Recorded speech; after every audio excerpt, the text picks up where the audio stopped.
Frank's Phillies mailbag is back, and he joins us in just a couple of moments live from Citizens Bank Park, where the Phillies have summer camp today. Frank is in attendance, and we will join him. He will join us, I should say, on the Boardwalk Honda hotline as summer camp continues. Frank is there, and we'll have the mailbag open with your questions. If you want to sneak a Phillies question in for Frank Klose, he'll answer it live on the air, 609-403-0973. Send us a text, 609-403-0973. Send us a text with your questions for Frank Klose, who's live right now at Citizens Bank Park. What's up, Frank? Hey, guys, how are you? What's the eerie scene at the ballpark? Nobody there except for Frank Klose. It's quiet at this point. Is it eerie? Like watching them, are they doing inter-squad stuff? So there'll be a scrimmage tonight at 6:05. That's on the agenda for today. So just some people kind of stretching and stuff. Batting practice shortly. All right, so it's just kind of like your normal spring training routine going on right now. Yeah, except they're going to play. They're going to play each other. So right. It'll be a split squad where Phillies versus the Phillies. All right, let's get into some questions. The mailbag is back as we're getting close to the season, and everybody's question. Everybody wants to know, including Ed, who asked, shouldn't Alec Bohm play? Should he not be ready to go and be in the opening day lineup? Well, certainly you want your top prospect at the plate to get some at-bats, right? I think that's something you don't want to do is just waste the guy for a year because there is no minor leagues. Now, looking at what was going on recently, just yesterday they sort of worked out how they were going to deal with vesting options and bonuses, and for the Phillies and other teams, they're basically going to handle those completely prorated. So if you had a vesting option where if you pitched 200 innings, you would get whatever extension it called for, that'll now vest in at this season's worth, which is about a third, of course. So if that's what's going to happen for service time, I did the math. It would only be about 6 games that Alec Bohm would have to sit out so that it didn't take up an entire year from his service time. So I think if you're the Phillies, you say, hey, look, we have our infield fully healthy right now. I mean, provided Scott Kingery's okay. But even if not, they still have Josh Harrison. They have Logan Forsythe. They have you keep going down the list, right? All these different players, Phil Gosselin. There's just an abundance of second basemen, even if Scott Kingery isn't ready. So the infield is pretty well set in terms of players that can open the season and play the first week's worth of games. So if I'm the Phillies, I don't want to start ticking that clock just yet, especially when this season is not going to be a regular season. A week I can deal with. So I think the Phillies, what they'll do is he probably won't make the opening day roster, and then you'll see him at some point really soon. So once they get going, and again, the tricky thing here is you never know with this COVID situation just when a person might be taken out off the active list for the day for a few days. Just think, again, they're being very precautious. So even a possible contact, they're going to take somebody out and test them twice and make sure that they test negative twice. So things could change. The Phillies might decide they absolutely need to have them. But if everybody's at full strength, I think you just sort of hold them back a little bit, keep them on your roster, and maybe mix and match them as time goes on. Because let's face it, there's a lot of games in only a few days.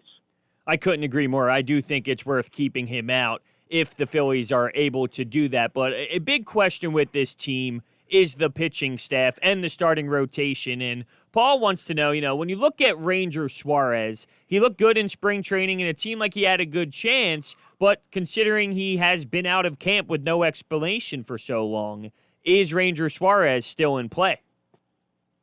I think Ranger Suarez would absolutely have made this team. I think he was leading the way for the fifth starter hunt at the time, and based on what I saw up until the last day, on March 12th, the last day that they were in camp.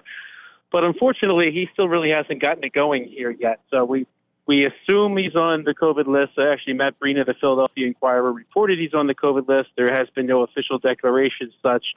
But we don't know where he's at with that. We don't know if he's symptomatic, asymptomatic. We don't know if he's having any health issues related to that or if he's completely fine.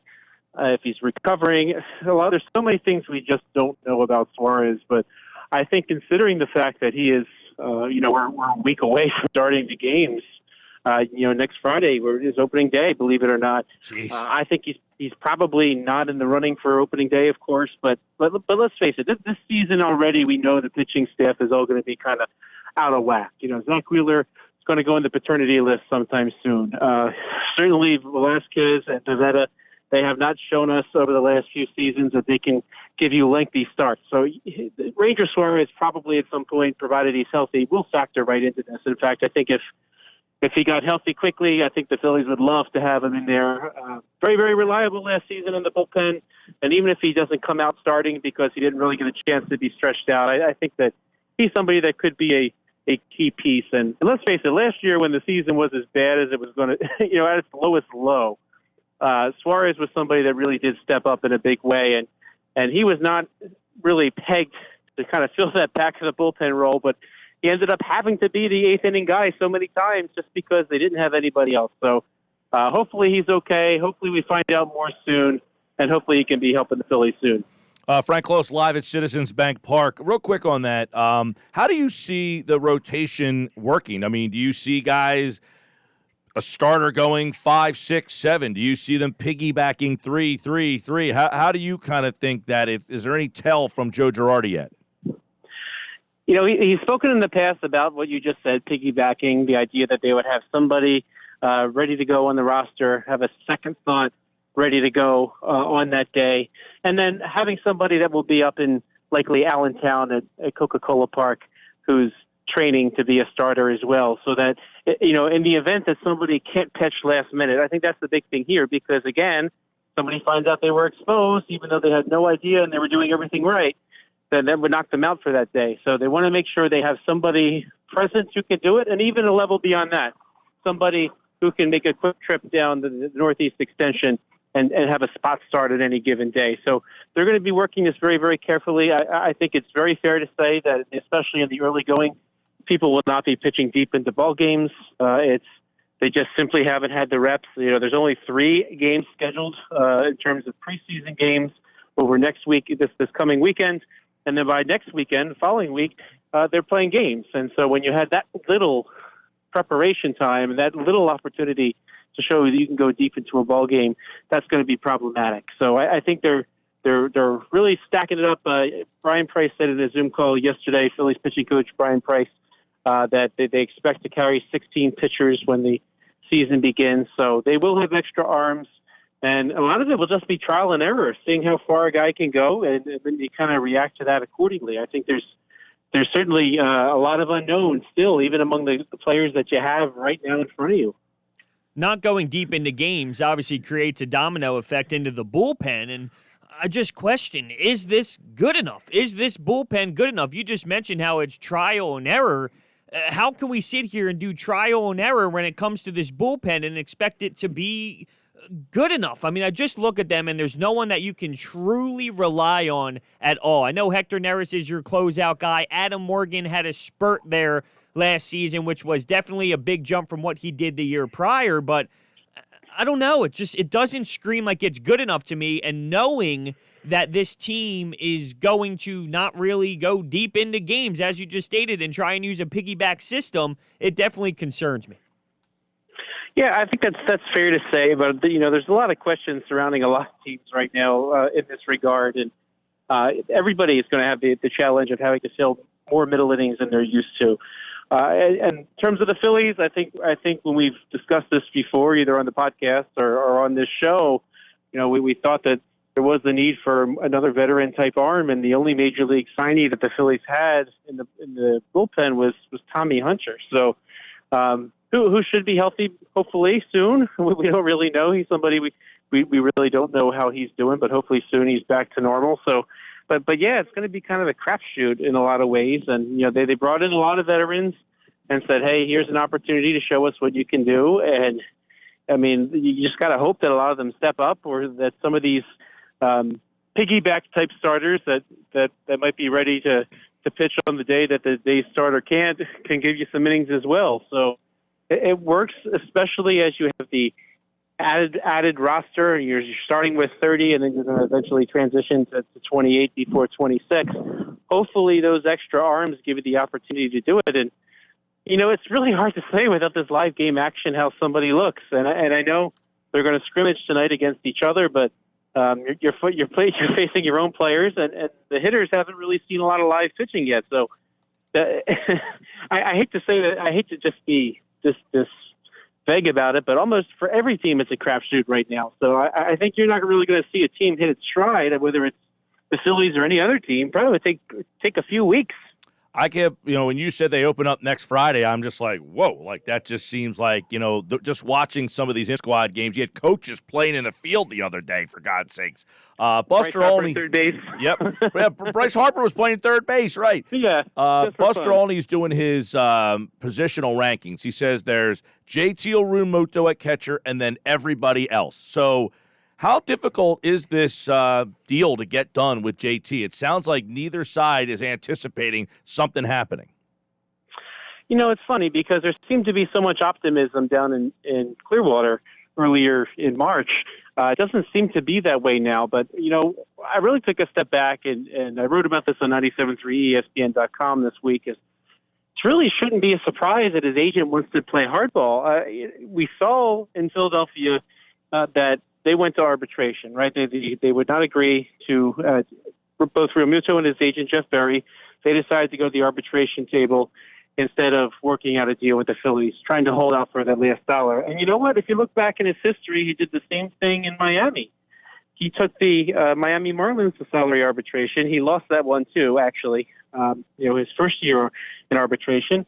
And, they also sort of commandeered him to get out of Miami. They forced that trade. They said that he would not sign an extension. He asked for a trade in 2017, according to Craig Mish, who's a Marlins reporter.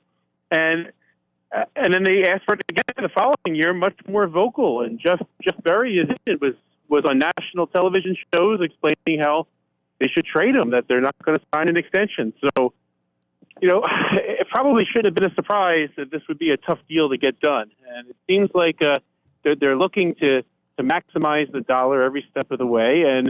And you're right. If not JT Realmuto, then you got to find somebody else. And there's very few players that you can even have the same conversation. I mean, Yasmani Grandal, he is probably number 2 on that list, and there's a substantial drop off there. So, real quick, Phillies, Frank. John Heyman on his podcast, the what's that called? The Big Time Baseball Podcast. I don't know if you heard this, but he said that Realmuto's agent wants him to top Buster Posey's 8-year, $159 million contract extension.